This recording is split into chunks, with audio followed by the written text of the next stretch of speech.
لله ما في السماوات وما في الأرض، وإن تبدوا ما في أنفسكم أو تخفوه يحاسبكم به الله فيغفر لمن يشاء ويعذب من يشاء، والله على كل شيء قدير.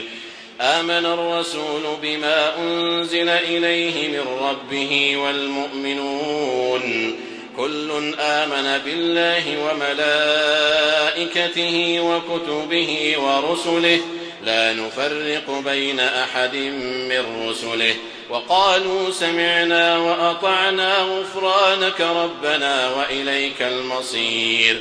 لا يكلف الله نفسا إلا وسعها، لها ما كسبت وعليها ما اكتسبت. ربنا لا تؤاخذنا إن نسينا أو أخطأنا، ربنا ولا تحمل علينا إصرا كما حملته على الذين من قبلنا، ربنا ولا تحملنا ما لا طاقة لنا به، واعف عنا واغفر لنا وارحمنا، أنت مولانا فانصرنا على القوم الكافرين.